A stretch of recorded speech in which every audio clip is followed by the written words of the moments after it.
It is late at night, the room is dark, and your phone is glowing. You find yourself hovering over your ex's profile. You know checking it is a bad idea, but you are incredibly tempted to tap anyway. We all desperately want to heal and move on from a breakup, yet we frequently catch ourselves doing the exact thing that keeps us stuck in the past. Why exactly do we do this?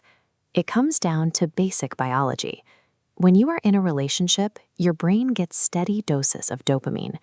Dopamine is a chemical messenger that makes you feel pleasure and satisfaction. But when a relationship ends, that steady supply drops off a cliff. Your brain processes this sudden chemical drop the exact same way it processes a physical withdrawal. It starts screaming for a quick fix, aggressively searching for any familiar source to replenish those lost happy chemicals.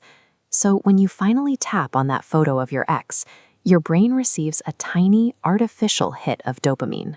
It feels rewarding for a split second, which immediately teaches your brain to repeat the habit all over again. Checking an ex's page does not mean you lack emotional strength. You are experiencing a perfectly normal biological withdrawal.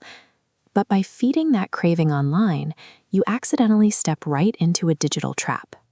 To get that quick chemical hit, our brains invent some incredibly convincing excuses to log back into the overwhelming chaos of a social feed. We tell ourselves we just need a little closure, or we want to see who is handling the breakup better. Sometimes we convince ourselves it is nothing more than innocent curiosity. But finding real closure online is impossible. Social media profiles are highly curated highlight reels. They are carefully designed to show the best possible version of a person, completely hiding the messy, sad reality of their actual day-to-day life. When you sit alone in a genuine low moment and compare your pain to their artificial, smiling highlight reel, you actively magnify your own distress and severely delay your healing process. Searching for genuine answers in a feed built on illusions guarantees you will leave feeling more confused, keeping you emotionally tethered to a completely false narrative. Beyond your own biology, there is a hidden, external mechanism actively working against your recovery: the social media algorithm. The code running your favorite app does not understand heartbreak or grief.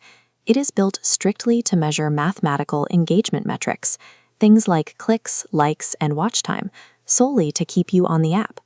If you pause on a profile of your ex for just 3 seconds, you send a powerful signal to the algorithm that this specific content successfully commands your attention. The app simply interprets that attention as positive interest. As a result, it aggressively populates your feed with more of their face, updates from mutual friends, and posts about your shared hobbies.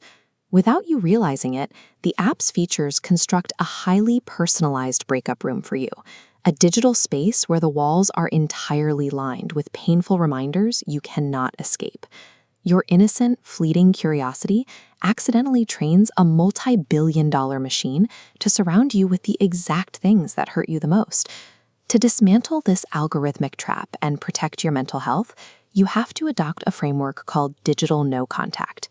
A great starting point is the 5-minute rule. When you feel the intense urge to check a profile, force yourself to wait 5 minutes.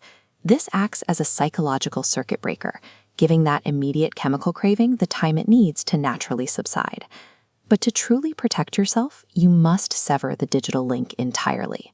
That means aggressively utilizing the mute, unfollow, or block functions on every platform you use. This text from a published academic study highlights exactly why this step is so important. The research shows that defriending ex-partners after a relationship ends actively reduces your exposure and is clinically beneficial to your mental health. Next, you need to clear your digital history and your caches. This wipes out the hidden data points the algorithm uses to quietly resurface their content in your recommended feeds. Blocking an ex is not an act of petty bitterness. It is a vital, non-negotiable boundary of digital self-care, required to give your brain the quiet space it needs to heal. Finally, you can take the proactive step of deliberately retraining the algorithm. Start aggressively engaging with completely new, unrelated, and positive content. This consistent interaction with fresh topics forces the machine to abandon the data of your past and map an entirely new digital profile based on your current interests. By breaking the digital loop, you stop an algorithmic ghost from haunting your feed, empowering yourself to step cleanly and confidently forward.